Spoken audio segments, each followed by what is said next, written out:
오늘 주님께서 주신 말씀은 이사야서 30장 27절로 31장 9절까지의 말씀입니다. 다 같이 한 목소리로 봉독하시겠습니다.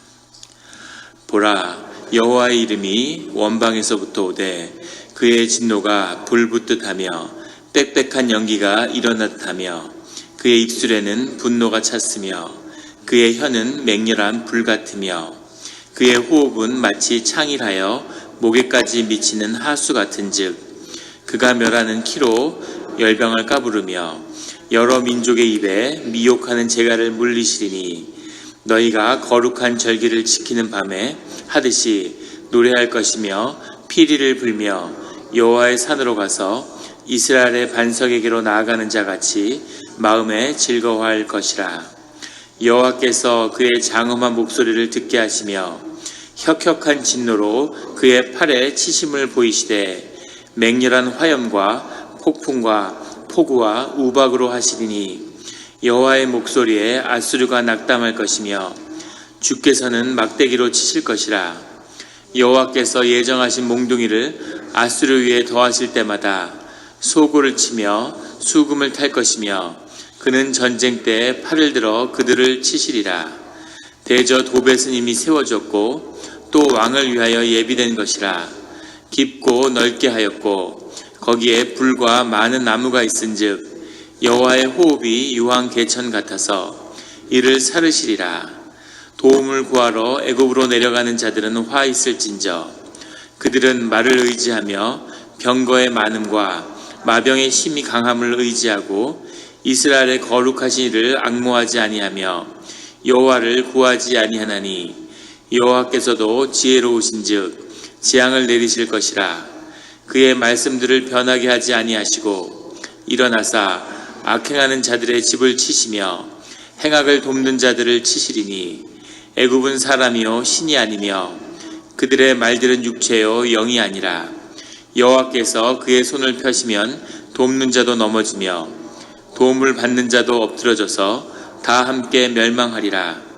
여호와께서 이같이 내게 이르시되 큰 사자나 젊은 사자가 자기의 먹이를 움키고 으르렁거릴 때에 그것을 치려고 여러 목절을 불러왔다 할지라도 그것이 그들의 소리로 말미암아 놀라지 아니할 것이요 그들의 떠들음으로 말미암아 굴복하지 아니할 것이라. 이와 같이 나 만군의 여호와가 강림하여 시온산과 그 언덕에서 싸울 것이라. 새가 날개치며 그 새끼를 보호함 같이 나 만군의 여호와가 예루살렘을 보호할 것이라. 그것을 호위하며 건지며 뛰어넘어 구원하리라 하셨느니라. 이스라엘 자손들아, 너희는 심히 거역하던 자에게서 돌아오라. 너희가 자기 손으로 만들어 범죄한 은우상 그 무상을 그날에는 각 사람이 던져버릴 것이며 아수르는 칼에 엎드러질 것이나 사람의 칼로 말미암음 아니겠고 칼에 삼켜질 것이나 사람의 칼로 말미암음이 아닐 것이며 그는 칼 앞에서 도망할 것이요 그의 장정들은 복역하는 자가 될 것이라. 그의 반석은 두려움으로 말미암아 물러가겠고 그의 고관들은 기치로 말미암아 놀라리라. 이는 여호와의 말씀이라. 여호와의 불은 시온에 있고 여호와의 풀무는 예루살렘에 있느니라. 아멘. 다 같이 기도드리시겠습니다. 하나님 아버지 감사합니다. 주의 음성을 듣고자 저희가 새벽 제단 앞에 모였습니다. 우리 마음의 기도와 우리 마음의 묵상이 주님께 연락되기로 원합니다. 감사드리며 예수 그리스도의 이름으로 기도드렸습니다. 아멘. 오늘 이사야서 30장 27절의 말씀은 이렇게 시작하고 있습니다. 보라, 여호와의 이름이 원방에서부터 오되 그의 진노가 불붙듯하며 빽빽한 연기가 일어나듯하며 그의 입술에는 분노가 찼으며 그의 혀는 맹렬한 불 같으며. 주님의 진노가 임하고 있는데 그 진노는 애굽을 향한 것이고 동시에 유다와 예루살렘을 향한 것이죠. 주님이 주님의 자녀의 편에 서서 대적의 무리를 이처럼 벌하셔야 되는데 주님의 분노를 마주하고 있는 그런 주의 자녀의 모습을 보게 됩니다. 그런데 이 분노의 뒤에는 여호와의 이름이 원방에서부터 오는 하나님이 누구이신가를 우리에게 증거하고 있다는 거죠. 여호와의 이름이 온다고 할 때 여호와의 이름은 주님이 누구이신가에 대한 대답입니다. 주님의 인격이고 품성이고 퍼스널을 의미하는 거죠. 주님이 누구이신가 하는 것을 주님의 징계를 통해서 드러내신다는 겁니다. 그래서 우리는 환난과 고난 가운데서도 주님을 더 깊이 이해하고 알아가게 되는 것이죠. 어떤 상황에서도 더 깊은, 더 큰 주님을 만나고 이해하게 되는 우리 성도님들이 되시기를 예수 그리스도의 이름으로 축원합니다. 28절에 그의 호흡은 마치 창일하여 목에까지 미치는 하수 같은즉, 창일하여 목에까지 미치는 하수라는 것은 와디라고 하는 사막지대의 강이죠. 강이 완전히 말라서 우리 캘리포니아도 그런 와디아 같은 것이 있죠. 강은 남아있는데 강물은 없는 겁니다. 그러다 우기가 돼서 비가 오기 시작하면 그 강이 넘치는 거죠, 갑자기. 그래서 그런 갑자기 주님의 그 임재가 마치 창일에서 목에 미치는 하수와 같이 그렇게 경험하게 된다는 거죠. 그가 멸하는 키로 열방을 까부르며, 하나님이 키라고 하는 것은 군대를 움직이는 거죠. 기치죠. 그 기치를 흔들어서 열방의 여러 민족을 미혹하게 한다는 겁니다. 그 입에 미혹하는 재갈을 물리시리니, 말이나 그 짐승을 재갈을 물려서 이렇게 움직이고 끌고 다니는 거죠. 그런데 주님이 미혹하는 재갈을 물리겠다. 어려움과 방황과 판단이 안 되는 그런 것으로 열방을 모두 혼돈시키신다는 겁니다. 주님의 역사하심이, 주님의 이 분노와 주님의 징계가 이렇게 임하게 될 거라고 주님이 말씀하고 계십니다. 그때 29절에 너희가 거룩한 절기를 지키는 밤에, 6월절이겠죠. 하듯이 노래할 것이며 피리를 불며 여호와의 산으로 가서 이스라엘의 반석에게로 나아가는 자같이 마음에 즐거워할 것이니라. 주님의 징계가 임하고 있고 세상에 환난이 일어나고 있지만 주님의 임재 속에서 주의 자녀들은 마치 6월절의 밤처럼 하나님께 기쁨을 호소하게 될 거라는 거죠. 6월절 날 모든 애굽의 장자들을 치셨지만 그의 자녀들을 지킨 것처럼 그런 환난 가운데서 보호받고 또 주님의 임재가 커지는 거죠. 그것이 축복이든 그것이 환난이든 주님의 역사가 보이고 주님의 임재를 느끼는 것으로 인해서 주의 자녀들은 기뻐하는 거죠. 주의 자녀들이 힘든 것은 주님이 침묵하시고 움직이지 않고 아무 말을 하지 않는 것이, 그것이 힘든 것이지, 주님이 이렇게 임재하고 주님의 뜻을 나타내실 때에는, 그때는 기쁨이 있는 거죠. 왜냐하면 회복의 때가 되었다는 걸 의미하기 때문입니다. 부부가 깊은 관계를 유지하는데 좋을 때는 물론 좋고 화를 내고 싸워도 희망이 있는 거예요. 제일 힘든 건 이제 와이프가 말을 안 하는 거죠. 그거는 이제 상당히 심각한 거죠. 말을 안 하고 관계를 아예 이렇게 맺지 않으려고 하는, 말을 섞지 않으려고 하는, 이게 힘든 거죠. 침묵과 고요 속에서 힘들어하다가 이제 화를 내고 징계가 임할 때는 이제 회복의 때가 됐구나. 혼나고 다시 관계가 회복되는 거죠. 그것처럼 하나님이 이렇게 말씀하고 나오실 때, 이때는 회복의 때라는 것을, 기뻐해야 될 때라는 것을 주님이 말씀하고 계십니다. 늘 어떠한 환난이 있다 하더라도 주님 가운데서 회복을 경험하는 그런 주의 자녀들이 되시기를 예수 그리스도의 이름으로 축원합니다. 32절에 여호와께서 예정하신 몽둥이를 앗수르 위에 더하실 때마다 소고를 치며 수금을 탈 것이며 그는 전쟁 때에 팔을 들어 그들을 치시리라. 주님이 지금은 아직 애굽을 치시지 않으셨어요. 애굽을 치시지 않으시고 아직 유다를 치지 않으셨는데 애굽을 먼저 치시는 거죠. 그 아마겟돈, 그 마겟돈의 그 들판에서 애굽과 아수르가 붙어서 사실은 애굽이 유다를 돕겠다고 올라왔는데 애굽이 완전히 박살이 나는 거죠. 하나님이 아수르의 손을 들어줬다고. 그래서 아수르의 역사책에도 애굽이 마치 흔들리는 갈대 같았다, 이렇게 평가할 정도로 어마어마한 군대를 가지고 올라왔고 양쪽이 이제 세기의 양 강대국이 붙은 거죠. 그런데 일방적인 그런 역사적인 대결 뭐 이런 거 보면 완전히 원사이드로 이렇게 게임이 되는 경우가 있는 것처럼 주님이 아수르의 팔을 들어주셨는데 그 아수르도 역시 주님이 징계의 도구로 쓸 뿐 그 가운데서 오만함과 잔인함을 보였던 아수르도 역시 징계를 받게 될 거라는 겁니다. 주님의 대적의 무리들이 징계를 받을 때마다 주의 자녀들은 소고를 치고 춤을 추면서 기뻐할 거라는 거죠. 33절에 대저 도베스님이 세워졌고 또 왕을 위하여 예비된 것이라. 이 말이 아주 기가 막힌 말인데 도베스라고 하는 말의 원문은 토프테죠. 투프라고 하는 침을 뱉다라고 하는 동사에서 온 명사입니다. 이 도베스는 지명인데 흰놈 골짜기를 지칭하는 거죠. 흰놈 골짜기는 예루살렘 남서쪽에 있는 우리가 잘 아는 주님이 십자가에 못 박히신 골고다의 언덕의 건너편에 있다고 그래요. 그 흰놈 골짜기에서 한 20년 전인가요? 그 엄청난 이 발굴이 됐는데 어린아이 2세, 1세 그런 어린아이의 유골이 2만 개가 넘게 나왔죠. 그래서 역대왕 하에 나오는 또 예레미야에 나오는 하나님 그토록 싫어하셨던 유아 사례, 유아 제사가 그 흰놈 골짜기에서 드려졌다는 것이 고증학적으로 입증이 됐습니다. 그 흰놈 골짜기를 지칭하는 것이 도베비죠. 유아의 어린아이를 그 몰록 신에게 바치는 그 제사를 거기서 지내는 거죠. 자기 자식을 갖다 바치는 건 최고의 헌신입니다. 자식을 바쳤으면 더 바칠 게 없죠. 뭘 더 할 게 있겠습니까? 사람이 자기 자식을 갖다 내놨다는 건 자기의 모든 것을 다 바쳤다는 거죠. 그것으로 끝나는 거죠. 최고의 헌신과 최고의 상징으로 종교적 의로 자식을 갖다 바쳤습니다. 그 히브리어의 지옥을 의미하는 게힌나라는 게 바로 이 흰놈의 골짜기에서 나온 말이죠. 그것이 얼마나 비참하고 처참한 모습이었으면 이 지옥 같았던 거죠. 흰놈의 골짜기가. 그것이 도베비입니다.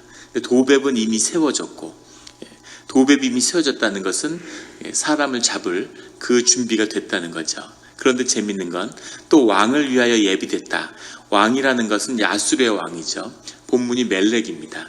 근데 몰록을 위해서 아이를 바쳤는데 도벳이 차려졌는데 이번에는 그것이 멜렉을 위한 거라는 거죠. 왕을 거기다 바치는 그런 제단이 될 거라고 주님이 말씀하시는 거죠.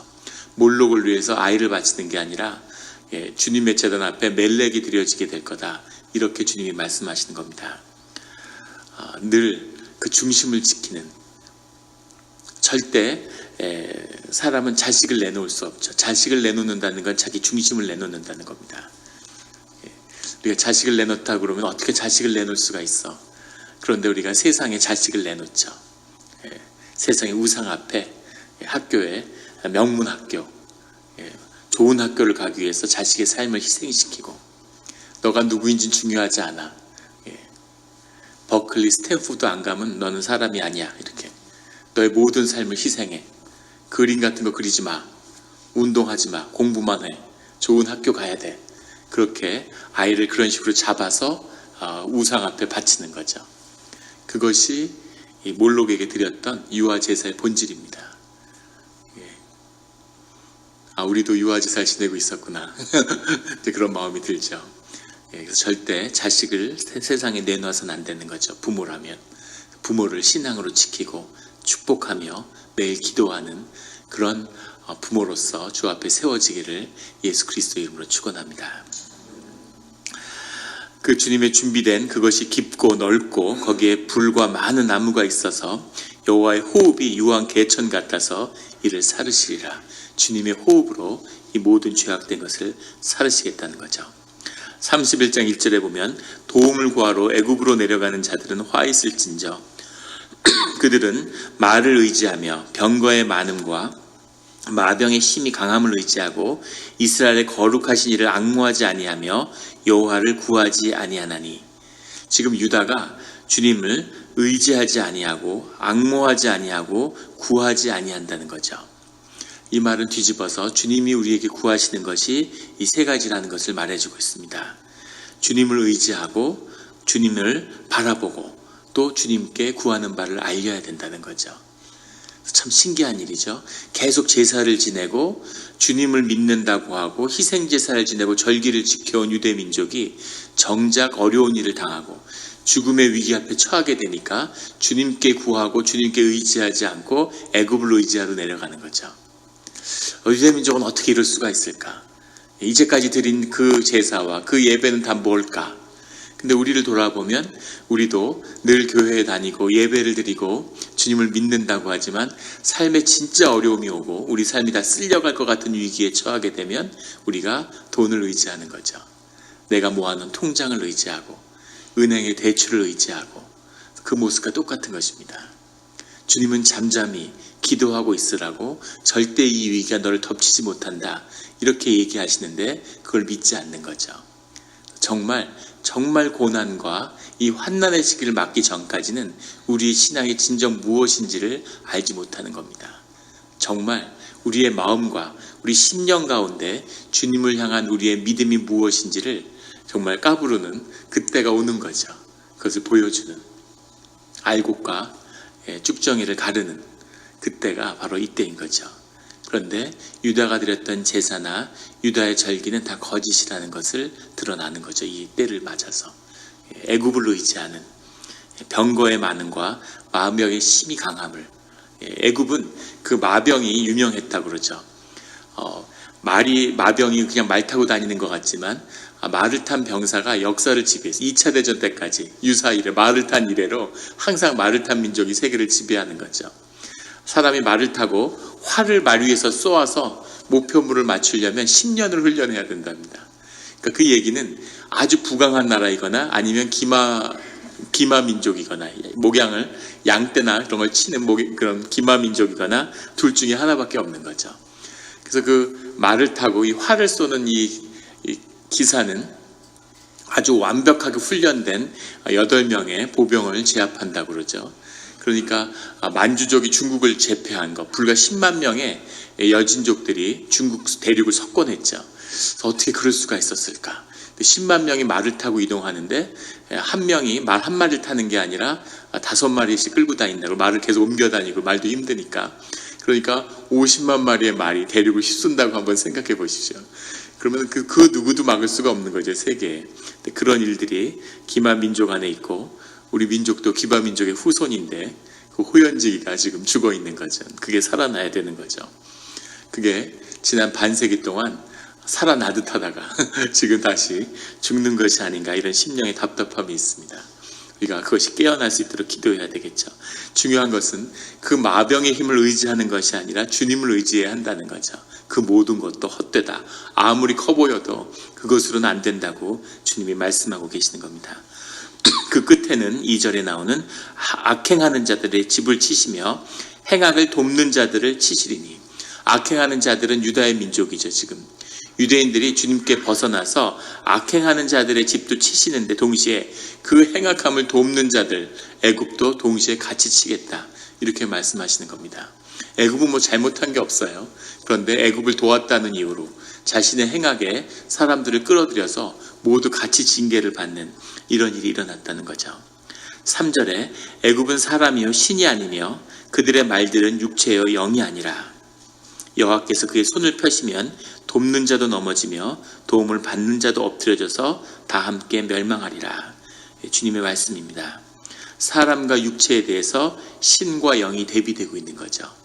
늘 사람과 육체를 쫓는 것이 아니라 신과 영을 쫓는 그것이 살 길임을 그것으로 살 길이 열리는 우리 성도님들이 되시기를 예수 그리스도의 이름으로 축원합니다. 4절의 끝에 가면 만군의 여호와가 강림하여 시온산과 그 언덕에서 싸울 것이라. 5절에 새가 날개치며 그 새끼를 보호함 같이 내 만군의 여호와가 예루살렘을 보호할 것이라. 여기서 예루살렘은 유다의 성도로서의 예루살렘일 수도 있지만 주님의 성읍, 주님의 자녀들이 사는 그곳을 주님이 지키신다는 거죠. 예루살렘은 징계를 받았죠. 하지만 하나님의 성읍, 하나님의 성도들은 주님의 보호하심 아래에 있는데 그 보호하심을 새가 날개치며 그 새끼를 보호함 같이 한다는 겁니다. 전에도 한번 수요일 때 나눈 것 같은데 그 자연 다큐멘터리에서 위대한 본능이죠. 매가 자기 새끼를 지키는데 벼랑에서 이렇게 둥지를 쳐놓고, 근데 그 매가 3km를 본답니다, 눈으로. 그래서 그 호숫가 위로 이렇게 가면서 호숫가로 이렇게 내려가는 거예요. 그걸 하강을 해가지고 물고기를 물속에 팍 들어가서 잡더라고요. 그 물속에 들어가서 그 물고기를 잡는 순간에도 매가 눈을 뜨고 3km 밖에 있는 둥지에 있는 새끼들을 보는 거죠. 그리고 그걸 다시 솟구쳐서 올라가는데 그 둥지에 5m짜리 뱀이 이렇게 올라가는 겁니다. 그 새들을 잡아먹으려고. 근데 그 매가 이렇게 쫙 다시 올라가서 물고기를, 저 같은 물고기 던져버리고 허둥지둥 갈 것 같은데 물고기를 정확히 거기다 내려놓고 다시 날아가서 그 벼랑에 있는 그 뱀을 공격해서 구렁이를 결국 벼랑에 떨어뜨리더라고요. 거기 앉아 있는데 큰 펠리칸, 매보다, 송골매보다 뭐 4-5배는 큰 것 같아요. 송골매 떼가, 그러니까 펠리칸이 지나가는데 또 그걸 보고 꽥꽥하면서 경고를 보내는 거죠. 오지 말라고. 근데 사실 아무 해도 안 끼치고 그냥 날아갈 뿐인데 그 새들 자기 새끼 곁에 근접하는 게 싫은 거죠. 그렇게 다가오니까 다시 그걸 날아가서 5마리를 한 마리씩 전부 다 붙잡아서 막 이렇게 해갖고 전부 다 호숫가에다 패대기를 치고 도망가는 걸 끝까지 쫓아가서 다 붙잡아서 2번 다시 오지 말라는 아마 경고인지 그렇게 하는 거예요. 예. 며칠 전에 동물의 왕국을 제가 좋아해서 매주 보는데 동물의 왕국에 악어가 나오는데 악어가 새끼를 낳는데 참 그 자연계의 오묘함은 그 무시무시한 악어의 새끼를 이 아리고 조그만 새끼일 때 그거를 도마뱀이 와서 흩어서 먹는 거죠. 그 도마뱀이 호숫가를 돌아다니면서 악어 새끼를 잡아먹는 거예요. 그 새끼를 어미가 지키는데 석 달을 물도 안 먹고 밥도 안 먹고 아무것도 안 먹고 석 달을 굶은 상태에서 자기 둥지를 계속 도는 거죠. 예. 저는 물도 안 먹고 아무것도 안 먹고 한 2시간은 견딜 수 있을 것 같아요. 2-3시간. 근데 그거를 석 달을 아무것도 안 먹고 계속 새끼를 지키는 겁니다. 위대한 본능이죠. 그런 본능이 우리에게 있는데 자기 자식을 내놓는다는 건 그거는 뭔가 깊이 영적으로 큰 그 묶임이 있는 거죠. 자살도 그렇고. 그럼 주님이 그런 마음으로 새끼를 보호함 같이 지킬 거라고 말씀하시는 거죠. 그는 위대한 주님의 섭리입니다. 자기 자녀를 지키는 것처럼 너희를 지키겠다. 우리가 자녀를 안 지키니까 그 말이 와닿지 않는 거겠죠. 그런 마음으로 자녀를 지킨다는 거죠. 영적으로 신과 영을 보호하고 그 삶을 도우신다는 겁니다. 그런 주님의 도우심이 늘 함께하는 주의 자녀가 되시기를 예수 그리스도로 축원합니다. 9절의 말씀에 가면 그의 반석은 두려움으로 말미암아 물러가겠고 그의 고관들은 기치로 말미암아 놀라리라. 예루살렘을 공격하고자 하고 흔들고자 하는 모든 세력은 주님의 임재로 인해서 다 물러가게 된다는 거죠. 그것이 애굽이든 아수르든 바벨론이든 다 마찬가지라는 겁니다. 이는 여호와의 말씀이라. 주님의 말씀이라는 건 그것이 선포되었고 반드시 지켜진다는 거죠. 주님의 약속입니다. 이 약속을 우리가 붙들어야 하는 거죠. 믿음으로. 여호와의 불은 시온에 있고 여호와의 풀무는 예루살렘에 있느니라. 여호와의 불은 시온에 있고 주님이 시온에 살아계시다는 거죠. 그리고 여호와의 풀무는 예루살렘에 있느니라. 주의 자녀들이, 주의 성도들의 이 공동체 가운데 여호와의 풀무가 있다는 거죠. 여기서 나오는 바람이 주님의 불을 더 크게 태울 거라고 하는 주님의 말씀입니다. 주님이 이 영락교회에 주님의 불이 있고 그 성도들에게 풀무가 있는 그 역사가 이루어지고 우리가 그것을 보게 되기를 예수 그리스도의 이름으로 축원합니다. 아멘. 광고가 있습니다. 새벽기도 처음 오는 분도 계시는데 우리 교육관에서 토요일은 아침 식사가 있죠. 아침에 친교회 식사가 있으니까 바쁘시지만 또 뭐 잠깐 들려서 음식을 가져가시더라도 잠깐 들렸다 가시면 좋겠고요. 그 다음에 우리 새벽기도 사순절 기도를 하는데 우리 월요일은 새벽기도가 없습니다. 그래서 기도표에서 월요일은 모두 출석으로 이렇게 체크하시면 되겠습니다. 월요일날 오셔서 사순절인데 아무도 안 왔구나 이러고 비통해하지 마시고 월요일은 다 체크를 하시면 되겠습니다. 정확히 얘기하면 33일입니다. 그러면 사순절을 지키는 우리 기도로. 근데 월요일은 그냥 출석으로 체크한다는 의미가 아니라 집에서 새벽 기도를 혼자 드리시고 그 다음에 체크하시면 되는 거죠. 그리고 세 번째 광고는 우리가 이 아침에 친교를 끝내고 남자 성도들만 교회를 청소하는 시간을 가지려고 합니다. 앞으로 한 2주에 한 번씩 가지려고 하는데요. 우리 관리부장님은 4분만 있으면 할 수 있다고 하는데 교회 일은 4명이 할 일을 40명이 하면 10배의 축복이 있는 거죠. 그래서 조금씩이라도 우리 큰 청소는 아니고 본당과 교육관에 버큐물 하는데 몇 분의 도움이 필요한 거죠. 그래서 우리 같이 청소를 하는 은혜가 함께하기를 원합니다. 같이 기도드리시겠습니다. 하나님 아버지 감사합니다. 주님이 새가 새끼를 보호하는 것처럼 그렇게 우리를 지켜주시겠다고 말씀하여 주시니 감사합니다. 주님이 말씀하시는 그 말씀을 우리가 믿음으로 붙잡고 말씀을 믿음으로 취해서 그 말씀이 우리 삶 가운데 이루어지는 그런 일들을 매일매일 경험하게 하여 주시옵소서. 주님 사순절에 새벽의 제단을 열어주시고 주님이 축복으로 함께하여 주시니 감사합니다. 우리가 주님께 드리는 그것이 우리의 마음이고 헌신이고 시간의 구분이고 우리 삶의 경건임을 주님께 보여드릴 수 있는 그런 기회가 되게 하여 주시옵소서. 우리의 마음에 그 심령의 깨끗함이 드러나서 주님이 그곳으로 인해 우리에게 큰 축복의 문을 열 수 있는 그 이유가 되게 하여 주시옵소서. 모든 것이 주님의 은혜이오니 은혜가 아니면 우리가 어떻게 주님 앞에 나갈 수 있겠습니까?